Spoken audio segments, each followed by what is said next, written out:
सुशांत की मौत के बाद जो न्याय की लड़ाई शुरू हुई थी वो लड़ाई अब कंगना के बॉम्बे वाले घर के टूटने तक पहुंच गई है और अब ये लड़ाई एक नए मोड़ पर जा चुकी है। कंगना शुरू से ही महाराष्ट्र सरकार पर दोषियों को बचाने का आरोप लगाती आई है, आप सब जानते हैं। इसके बाद पहले तो शिवसेना के नेताओं ने कंगना के खिलाफ बयानबाजी की और उसे अपशब्द भी कहे, और इतना ही नहीं, इसके बाद बीएमसी यानी बॉम्बे म्यूनिसिपल कॉर्पोरेशन की एक टीम 9 सितंबर की सुबह कंगना के मुंबई स्थित office Manikarnika films private limited, बंगला number 5, Chetak row houses, Pali hill, Bandra west पहुंची और उनकी संपत्ति का एक हिस्सा ध्वस्त कर दिया, क्योंकि शिवसेना कंगना रनौत को सबक सिखाना चाहती थी। इस पर बीएमसी का कहना था कि ये अवैध निर्माण है और इसका नोटिस एक दिन पहले इन्हें मिल चुका है, मगर शिवसेना भूल गई कि हमारे देश में जनता ऐसे राजनीति बदले को बिल्कुल भी पसंद नहीं करती है। ये बदला शिवसेना को बहुत भारी पड़ने वाला है। अब हम आपको बताते हैं कि बीएमसी को कंगना के घर में ऐसा क्या मिला जिससे पूरे देश की सुरक्षा को खतरा हो सकता था। सबसे पहले बीएमसी को लगा कि कंगना ने ग्राउंड फ्लोर में जो टॉयलेट को ऑफिस केबिन में कन्वर्ट किया है वो वहां पे दूसरे ग्रह से आने वाले जीवों से अपनी मूवी की स्क्रिप्ट लिखवाती है। इससे देश का सारा पैसा दूसरे गोले में चला जाएगा जो देश की जीडीपी के लिए हानिकारक है, तो उसे तोड़ दिया गया। उसके बाद बीएमसी को लगा कंगना ने ग्राउंड फ्लोर में स्टोर रूम को किचन में क्यों कन्वर्ट किया, जरूर वो वहां परग्रहियों के साथ पिज्जा पार्टी करती होगी। इसे तोड़ना बहुत जरूरी है वरना देश में पिज्जा का अकाल पड़ सकता है। और इतना ही नहीं, कंगना ने पार्किंग में टॉयलेट भी बना दिया था जो मोदी जी के स्वच्छ भारत के स्पोर्ट में था, तो उसे भी तोड़ दिया। बीजेपी शिवसेना कॉम्पिटिटर जो है, और कंगना ने फर्स्ट फ्लोर में एक लकड़ी का पार्टीशन भी बना दिया था लिविंग रूम में, और फिर पूजा रूम में भी मीटिंग रूम बना दिया। ये तो बहुत बड़ा गुनाह था। अब घर में पूजा कहाँ होगी?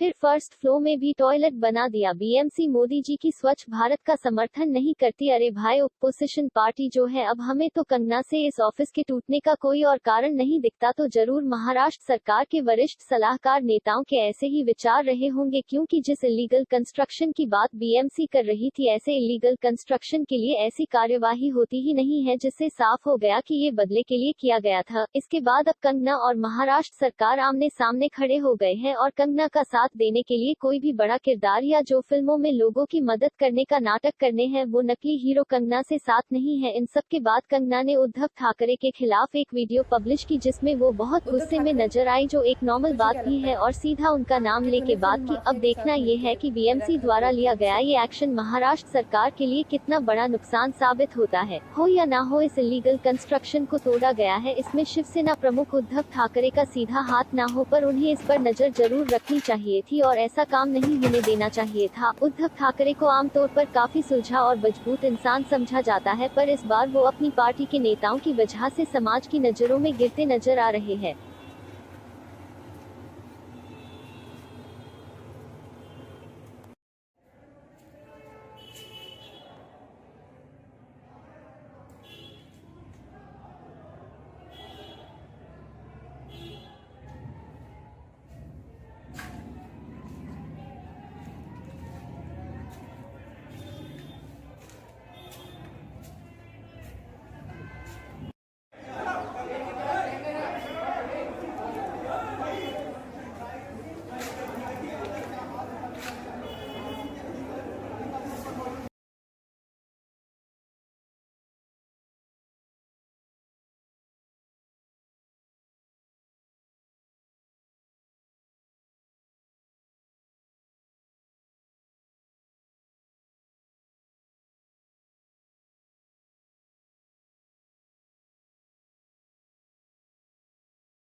अपने खिलाफ बात करने वालों को हम रास्ते पर रोककर मारेंगे और सरकार के समर्थन से हम ये काम करेंगे, ऐसा महाराष्ट्र के इतिहास में कभी नहीं हुआ।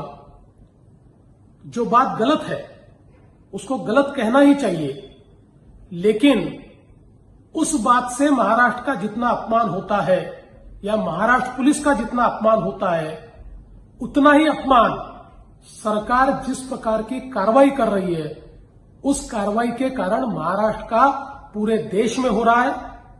अगर इलीगल कंस्ट्रक्शन है तो जरूर कार्रवाई होनी चाहिए, लेकिन सबके साथ ये कार्रवाई होती तो निश्चित रूप से उचित कार्रवाई होती।